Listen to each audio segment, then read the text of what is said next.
ایران نے امریکہ کے ساتھ مذاکرات جاری رکھنے کا اعلان کر دیا۔ بات چیت کے لیے ریڈ لائنز طے کر دی ہیں۔ ایرانی پارلیمنٹ کے نیشنل سیکیورٹی کمیٹی کے سربراہ ابراہیم عزیزی ایران نے مذاکرات جاری رکھنے کا فیصلہ کیا ہے۔ اس کا ہرگز یہ مطلب نہیں ہے کہ بات چیت کسی بھی قیمت پر ہوگی۔ انہوں نے امریکہ کے طرز عمل کو ناقابل قبول قرار دیتے ہوئے واضح کیا کہ تہران مذاکرات کو میدان جنگ کے تسلسل کے طور پر دیکھتا ہے۔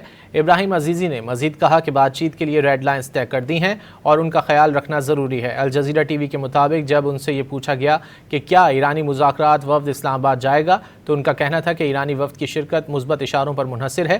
ایران اپنے قومی مفاد کے تحت فیصلہ کرے گا۔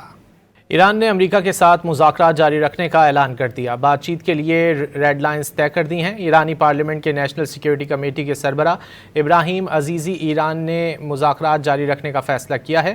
اس کا ہرگز یہ مطلب نہیں ہے کہ بات چیت کسی بھی قیمت پر ہوگی۔ انہوں نے امریکہ کے طرز عمل کو ناقابل قبول قرار دیتے ہوئے واضح کیا کہ تہران مذاکرات کو میدان جنگ کے تسلسل کے طور پر دیکھتا ہے۔ ابراہیم عزیزی نے مزید کہا کہ بات چیت کے لیے ریڈ لائنز طے کر دی ہیں اور ان کا خیال رکھنا ضروری ہے۔ الجزیرہ ٹی وی کے مطابق جب ان سے یہ پوچھا گیا کہ کیا ایرانی مذاکرات وفد اسلام آباد جائے گا تو ان کا کہنا تھا کہ ایرانی وفد کی شرکت مثبت اشاروں پر منحصر ہے۔ ایران اپنے قومی مفاد کے تحت فیصلہ کرے گا۔ ایران نے امریکہ کے ساتھ مذاکرات جاری رکھنے کا اعلان کر دیا۔ بات چیت کے لیے ریڈ لائنز طے کر دی ہیں۔ ایرانی پارلیمنٹ کے نیشنل سیکیورٹی کمیٹی کے سربراہ ابراہیم عزیزی ایران نے مذاکرات جاری رکھنے کا فیصلہ کیا ہے۔ اس کا ہرگز یہ مطلب نہیں ہے کہ بات چیت کسی بھی قیمت پر ہوگی۔ انہوں نے امریکہ کے طرز عمل کو ناقابل قبول قرار دیتے ہوئے واضح کیا کہ تہران مذاکرات کو میدان جنگ کے تسلسل کے طور پر دیکھتا ہے۔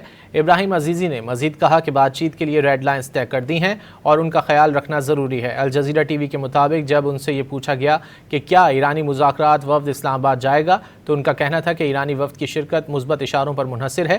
ایران اپنے قومی مفاد کے تحت فیصلہ کرے گا۔ ایران نے امریکہ کے ساتھ مذاکرات جاری رکھنے کا اعلان کر دیا۔ بات چیت کے لیے ریڈ لائنز طے کر دی ہیں۔ ایرانی پارلیمنٹ کے نیشنل سیکیورٹی کمیٹی کے سربراہ ابراہیم عزیزی ایران نے مذاکرات جاری رکھنے کا فیصلہ کیا ہے۔ اس کا ہرگز یہ مطلب نہیں ہے کہ بات چیت کسی بھی قیمت پر ہوگی۔ انہوں نے امریکہ کے طرز عمل کو ناقابل قبول قرار دیتے ہوئے واضح کیا کہ تہران مذاکرات کو میدان جنگ کے تسلسل کے طور پر دیکھتا ہے۔ ابراہیم عزیزی نے مزید کہا کہ بات چیت کے لیے ریڈ لائنز طے کر دی ہیں اور ان کا خیال رکھنا ضروری ہے۔ الجزیرہ ٹی وی کے مطابق جب ان سے یہ پوچھا گیا کہ کیا ایرانی مذاکرات وفد اسلام آباد جائے گا تو ان کا کہنا تھا کہ ایرانی وفد کی شرکت مثبت اشاروں پر منحصر ہے۔